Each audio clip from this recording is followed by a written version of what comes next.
Bom, vamos lá. Alguém tem alguma questão ou comentário que gostaria de fazer?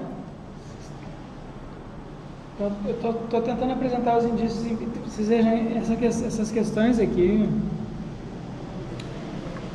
são meio metafísicas e meio científicas, né? A gente pode, tradicionalmente na filosofia da religião, essas questões são abordadas ou do ponto de vista assim, da fé, ou do ponto de vista da argumentação filosófica. E aqui, o caminho que o William James indicou para o estudo disso é diferente. O caminho que ele indicou foi um caminho empírico, certo? Podemos estudar essas coisas empiricamente. Se a gente fizer uma sistematização das experiências, extrair delas certos conteúdos, agora a gente pode testar. Então houve uma literatura, houve uma discussão sobre isso no século XX, e algumas das áreas em que isso foi feito foi aqui na experiência de quase-morte e nas experiências de vidas passadas, tá? E embora a maioria dos cientistas não acredite em nada disso aqui, essas pesquisas que eu estou mostrando aqui para vocês são pesquisas assim muito sérias, tá? Então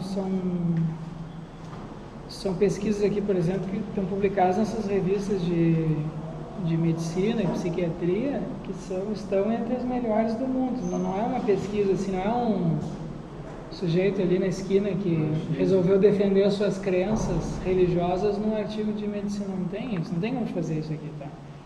Isso aqui é são pesquisas propriamente, digamos, científicas, né? Tá? Então, a gente tem fenômenos empíricos de difícil explicação. A gente não tem as explicações médicas e psiquiátricas, psicológicas comuns para esses fenômenos não estão disponíveis. Eles não obedecem à tipologia típica dos fenômenos médicos, psicológicos e psiquiátricos. A gente precisa ou criar novas explicações médicas, psicológicas, fisiológicas, ou encontrar hipóteses alternativas. Então, o caminho que o Ian Stevenson sugere é que a gente comece a elaborar hipóteses alternativas. Ele acha que nós temos indícios convergentes, indícios, tá? Do ponto de vista científico, indícios não são provas, tá? Indícios da sobrevivência da consciência após a morte do corpo. E ele diz assim, olha, o que é isso que não... Então o que é isso que sobrevive à morte do corpo? O que é isso? Ele diz, eu não tenho a menor ideia. Ele diz, eu não sei o que é isso. Eu não sei o que é isso que sobrevive à morte do corpo, mas a gente tem indícios de que tem algo ali, que tem informações que são relatadas, né, por uma pessoa que ela não acessou pelas vias sensoriais normais. Ela tem memórias de experiências que ela não viveu, né? Então são indícios. Além disso, a gente tem indícios de áreas distintas. A gente tem indícios vindos das experiências de quase-morte. A gente tem indícios vindos dessas crianças aí que têm experiências, alegam ter memórias de vidas passadas, né? E a gente tem ainda, e a gente tem ainda experiências de outros tipos aqui, já vamos ver. Aqui está o artigo do Lommel, na revista Lancet. Aqui tem um artigo do Ian Stevenson no Journal of Nervous and Mental Disease sobre memórias espontâneas por parte de crianças americanas. Enfim, tem mais algumas referências ali na página da disciplina, vocês podem conferir. Tá? Isso que eu estou dando aqui, isso que eu estou lendo aqui para vocês é um resumo só. O caso mesmo, os casos, se vocês forem ler o material do Stevenson, cada caso tem uma descrição de 20, 30, 40 páginas, tá? Porque ele escreve todo o contexto, escreve a metodologia usada, escreve quem que foi lá fazer a pesquisa, enfim, tem um relato por extenso de tudo que ele sabe a respeito dessas crianças, né? Dos pais, enfim, tá colocado. Isso aqui que eu tô só apresentando uma notícia assim curta disso, né? Aqui tem mais um caso, o caso Shantidev, foi o que eu li agora, foi Shantidev? Não foi o outro. Então, Shantidev parecido, também é um caso que tem habilidades, esse caso que se chama de xenoglossia, né? A criança começou a falar uma língua que ela nunca tinha ensinado, um dialeto que ela não tinha sido ensinado. Então, aos 3 anos começou a contar a história de uma vida passada, na qual teria sido casada com Kedarnath, morado perto de Mutra, tinha 2 filhos e morrido dar à luz um 3º filho em 1925. Ela forneceu uma descrição detalhada da casa e da família e quando foi visitar, falou num dialeto que a sua família atual desconhecia. Isso é estranho, né? A criança começa a falar um dialeto que ela não foi ensinada.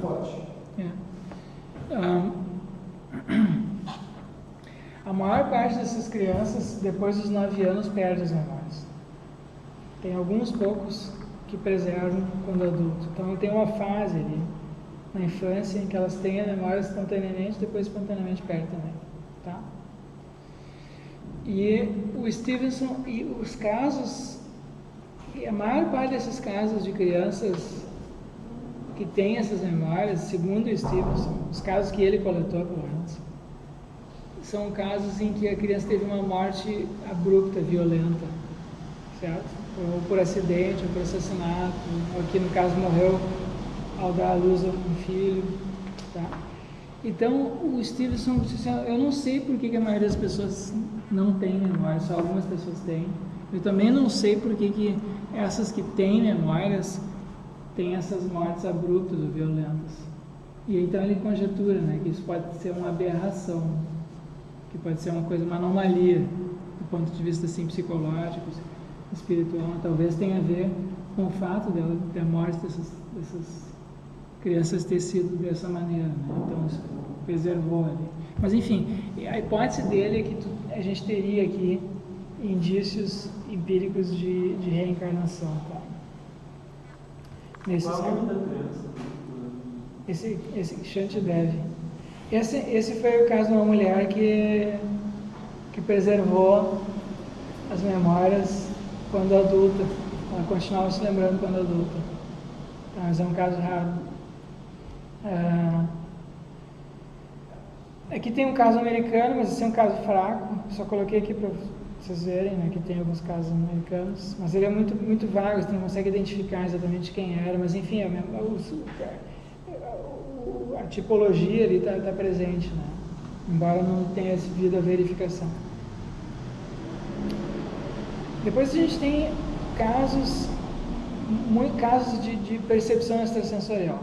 Então tem um caso que está faltando aqui eu colocar a referência, que está relatado num livro de Robert Almeida. Robert Almeida é um epistemólogo americano, né, que ficou conhecido assim por tratar de... Não sei se quem fez aqui a disciplina de teoria do conhecimento deve lembrar daqueles casos de tipo Gettier, que é o caso de que a pessoa que tem uma crença verdadeira justificada, mas não parece ser conhecimento, né? Aí teve uma literatura enorme sobre isso daí, como é que a gente resolve os casos de tipo Gettier, ajusta a definição, a caracterização de conhecimento, assim, assado. E o Robert Almeida, durante toda a vida, se dedicou a esses assuntos. Ele escreveu vários artigos aí, defendendo uma concepção particular de conhecimento, mas nos últimos anos ele começou a se dedicar a esses indícios da sobrevivência da consciência após a morte do corpo.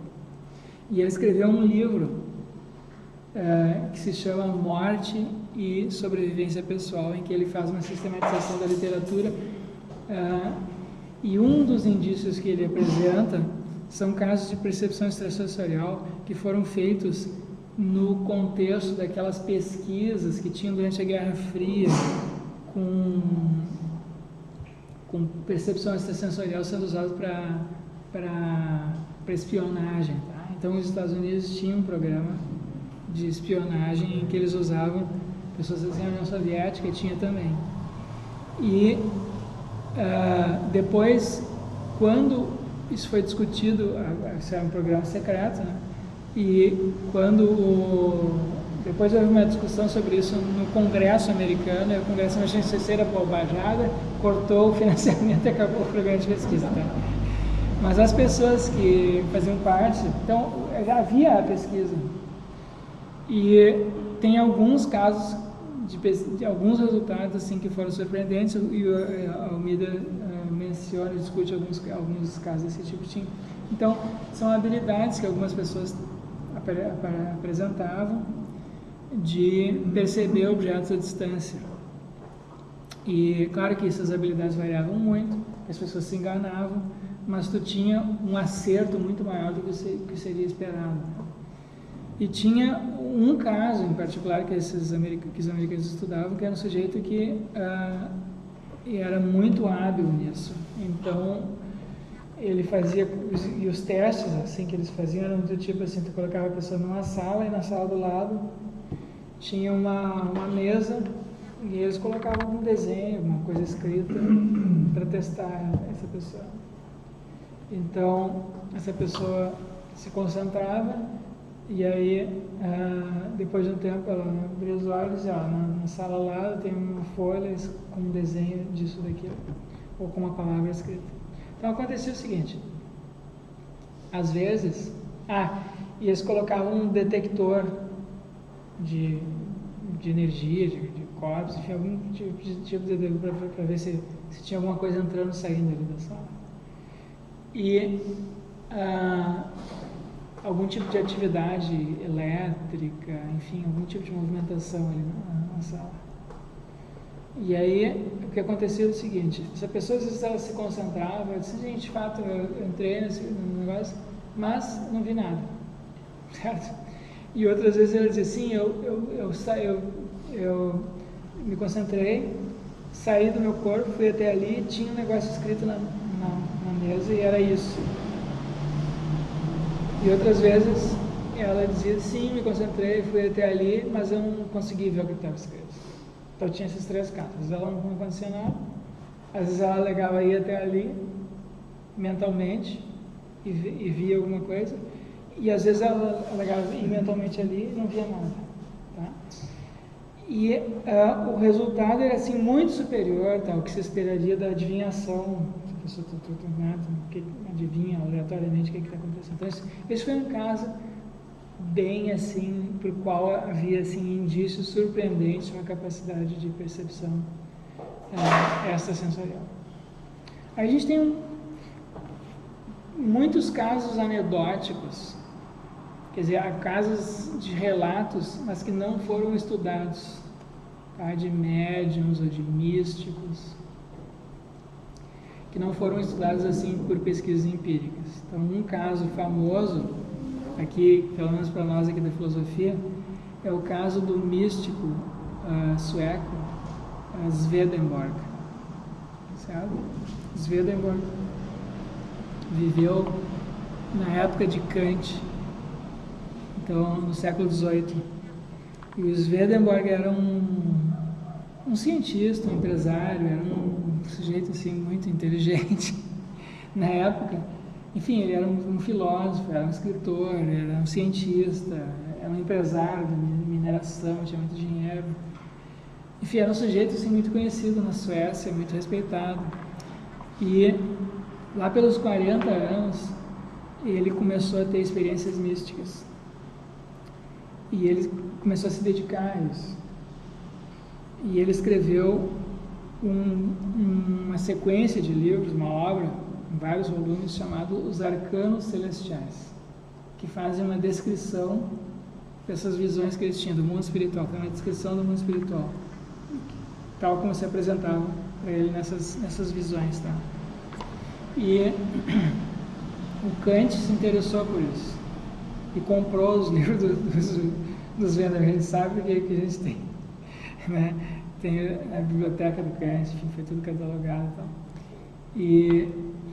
Mas o Kant depois escreveu um ensaio ridicularizando os Swedenborg, que se chama Sonhos de um Visionário. É um texto que ele escreveu antes da Crítica da Razão Pura.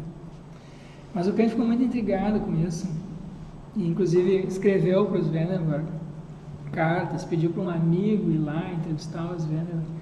Mas o Swedenborg era uma pessoa conhecida, famosa, e Kant naquela época era um ilustre desconhecido, nem se deu o trabalho de responder as cartas de Kant. Mas tem alguns casos que são desse tipo, tá, de percepção extrasensorial. Então tem um relato de um caso do Swedenborg estar jantando com outras pessoas, né, da aristocracia sueca da época, numa cidade, e está acontecendo um incêndio distante numa outra cidade.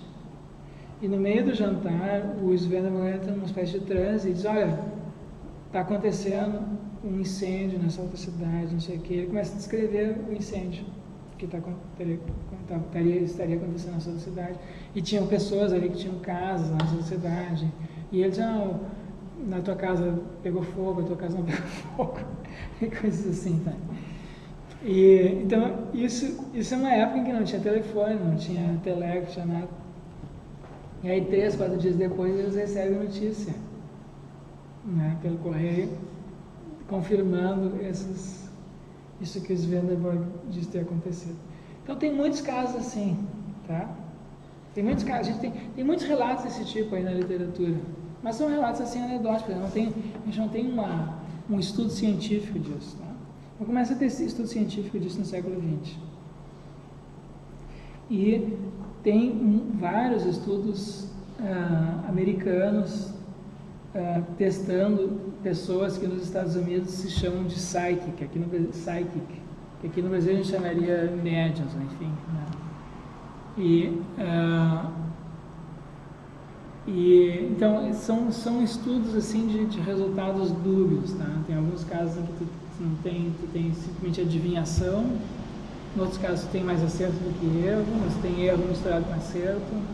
Então são casos assim meio ambíguos. Por que tantas pessoas de bom nível intelectual têm uma crença tão grande em Chico Xavier, por exemplo, aqui no Brasil? Tem pessoas de nível intelectual que se consultam e acreditam muito. Não são. Pode botar a turma aí dos artistas, bota ali o.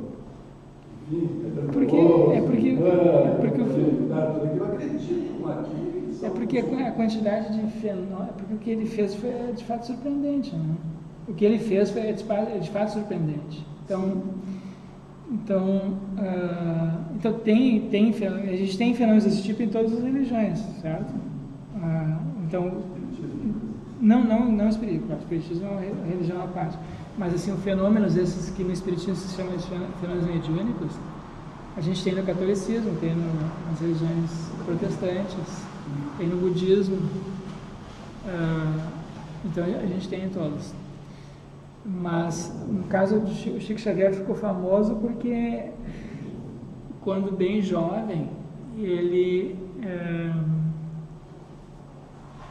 escreveu um livro de poesias com os principais poetas aí da história da poesia brasileira. E os críticos de arte, na época, quando leram aquilo, não conseguiam distinguir, entende, o estilo apresentado ali na poesia do estilo dos autores que estariam assinando as obras. Então isso foi surpreendente. E tanto mais que Chico Xavier era uma pessoa de instrução primária, não tinha nada.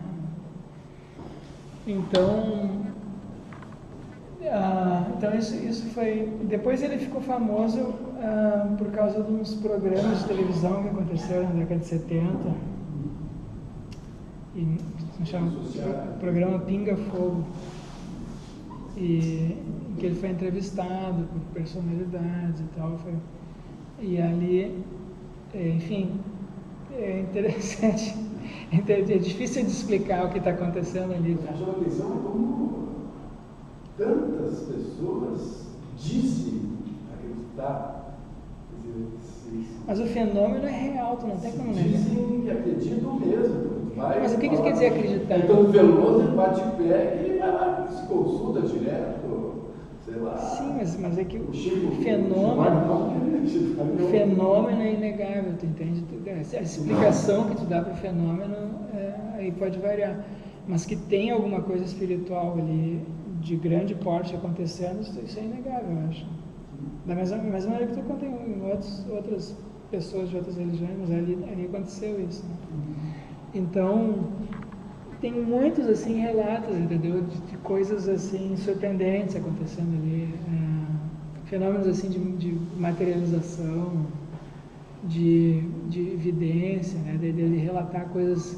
Então, pessoas iam consultar com ele, começaram a descrever a vida dessas pessoas. As cartas, tem esses filmes aí que já sobre as cartas, né? Tem a biografia que foi escrita sobre ele, um jornalista,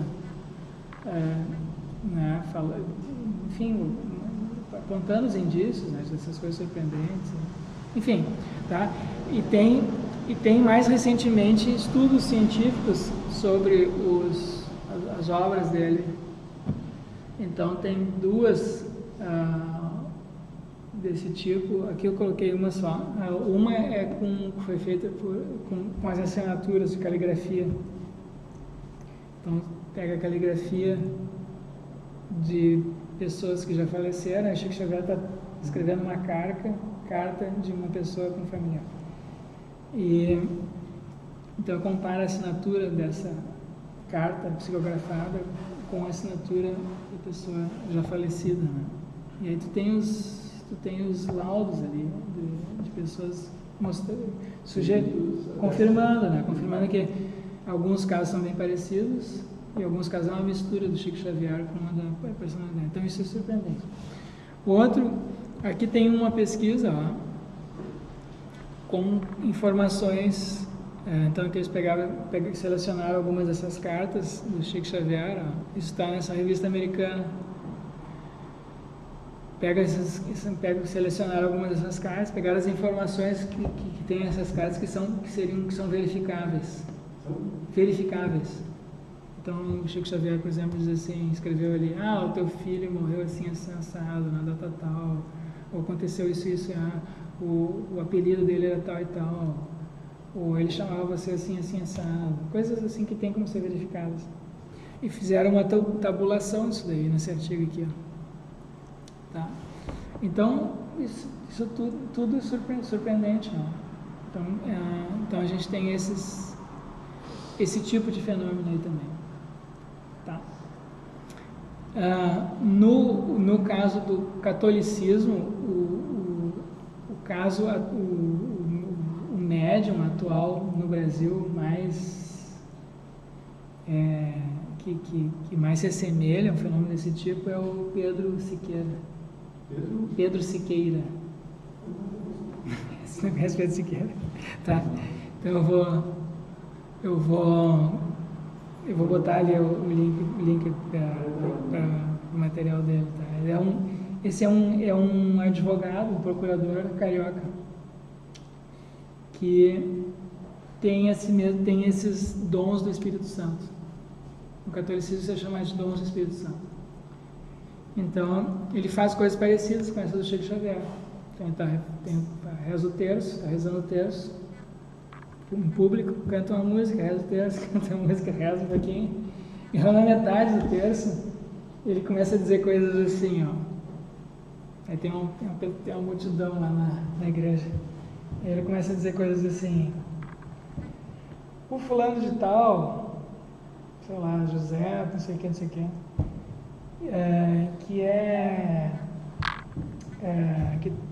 que veio aqui, tá com câncer, não sei o que, a Nossa Senhora aqui, o São Francisco, não sei quem, está dizendo para ele isso.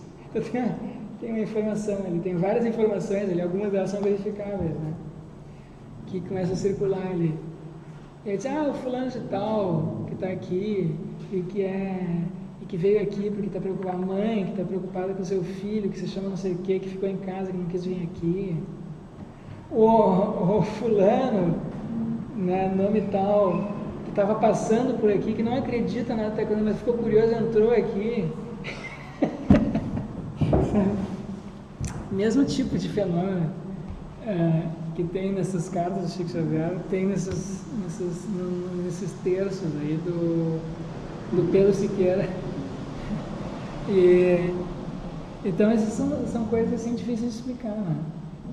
Mas cada um usa o nome da sua religião, né? Exatamente, mas aí que tá.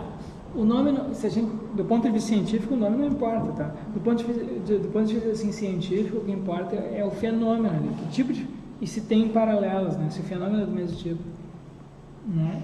E parece ser, né? Parece ser do mesmo tipo. Tu tem informações ali que essa pessoa está recebendo, está passando adiante, que ela não tem como, é muito improvável que ela tenha obtido aquilo de maneiras assim indiretas, né? Muito improvável. É que cada um desses tem rescata de uma certa religião, então ele amealha aquela sua capacidade por seu. Né, não, a descrição. A descrição do fenômeno a pessoa faz na linguagem que ela. Esse do Pedro Siqueira não é difícil de imaginar eles deixarem uma caixinha na igreja para a pessoa fazer um pedido, o cara vai lá, pega e lê um por um e decora a música. Mas é improvável. É improvável. É possível pensar que ele possa fazer isso. Claro, é possível que seja tudo uma fraude. Mas a probabilidade, se tu vê o fenômeno, tu vai ver que é diferente. Tá? Tem gente que faz profissionalmente isso, né? Tem um círculo, assim, né? A pessoa começa a adivinhar a coisa. Ali é diferente. A fenomenologia não bate. O tipo de... Porque tu entende, uma coisa é a pessoa te chamar para um palco lá e começar a fazer perguntas, coisas assim, aí ela diz uma coisa, ela fica esperando a tua reação, aí depois completa. Outra coisa é a pessoa chegar assim, ela não está nem olhando para ti, ela nem sabe quem é a pessoa, não, tem alguém aqui que se chama não sei o quê, e, né? e depois tu pega a confirmação dessa pessoa, entrevista essa pessoa. E aí, então, para isso acontecer uma ou duas vezes, tudo bem, pode até ser uma fraude. Agora, se isso começa a se repetir, entendeu? A probabilidade de ser uma coisa forjada diminui muito, né? A história é muito improvável, tá? Do ponto de vista científico, ninguém investiga na linha assim, que a ideia é meio senso comum, assim, de que a gente utiliza uma parte muito reduzida da capacidade cerebral. Sim, tem gente que tem essa hipótese. As pessoas talvez tenham essas habilidades que cada um desenvolve mais. Sim, tem essa hipótese. Na literatura isso se chama hipótese superpsi. Então que a gente teria capacidades psicológicas que nós desconhecemos, né? E a gente estaria usando essas capacidades psicológicas. Então a gente teria uma capacidade psicológica, o cérebro tem essa capacidade de perceber coisas à distância. Então tem essa possibilidade, né? Mas isso,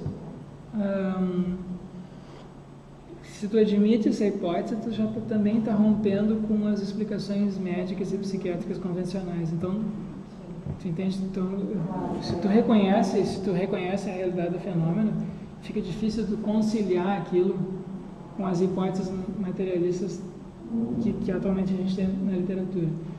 Então, tu pode preservar o teu materialismo, mas aumentando muito as capacidades do cérebro. A questão é a seguinte, daí tu tem uma hipótese ad hoc, tu entende?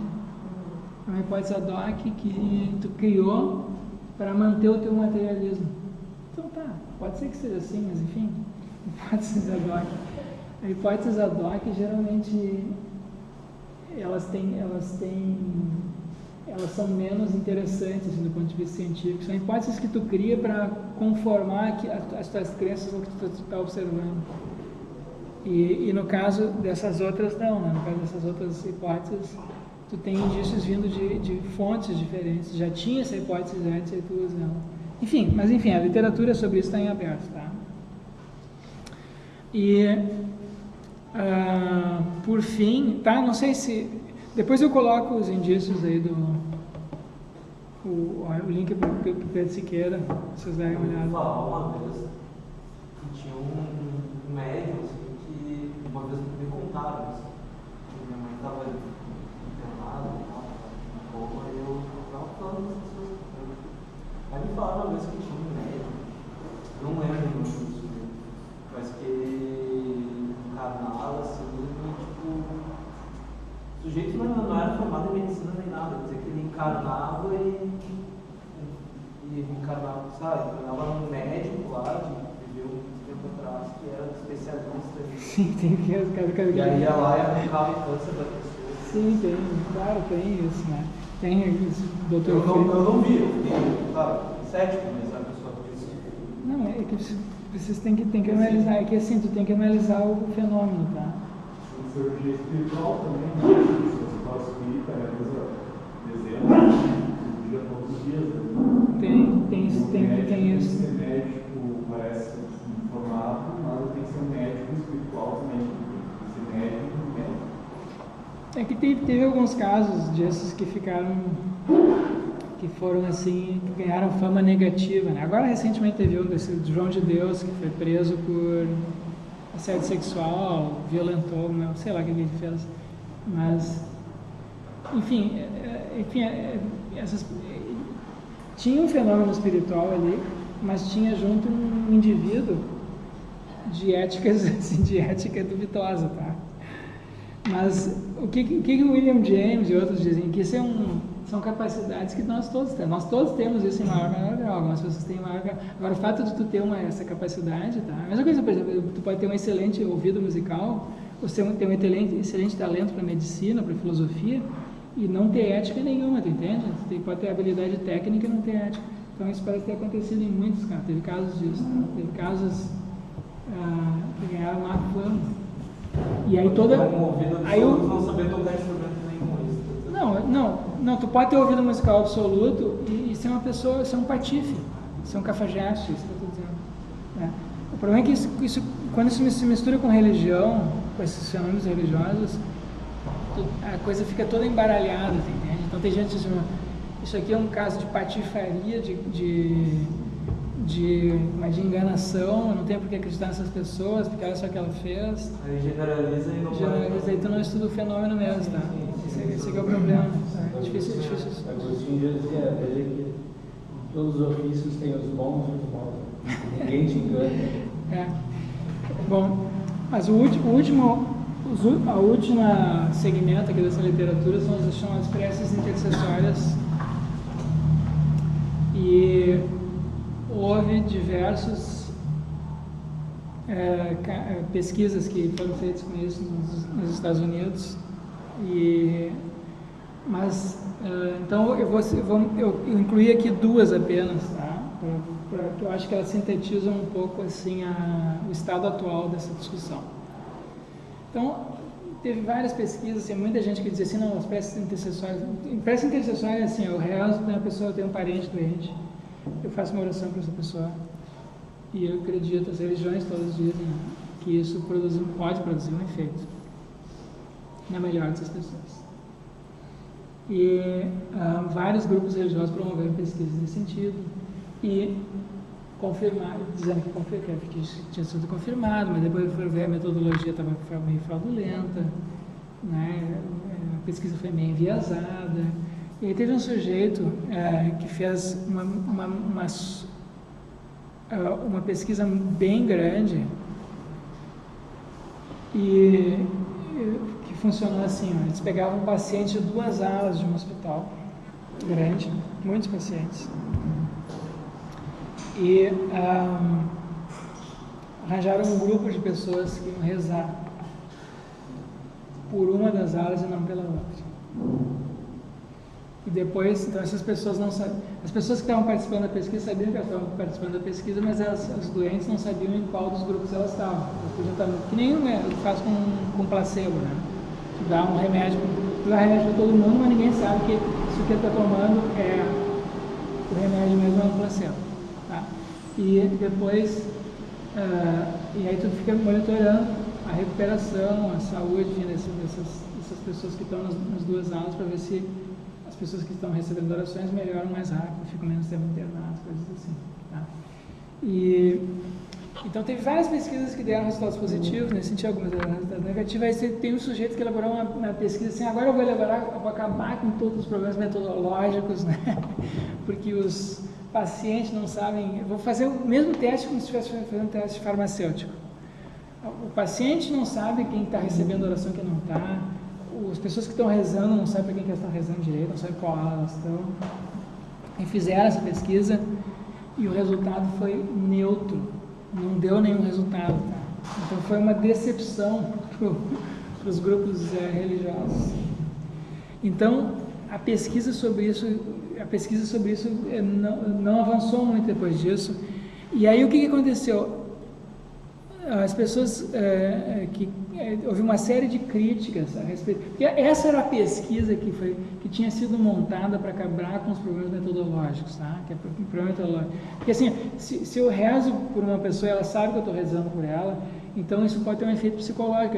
O efeito, a melhora dela pode não ser produto da oração, mas da minha presença ali, né? Claro que se a pessoa está sozinha, psicologicamente ela vai estar no estado pior do que se eu estiver segurando a mão dela. Então o efeito pode ser psicológico e não propriamente espiritual, tá?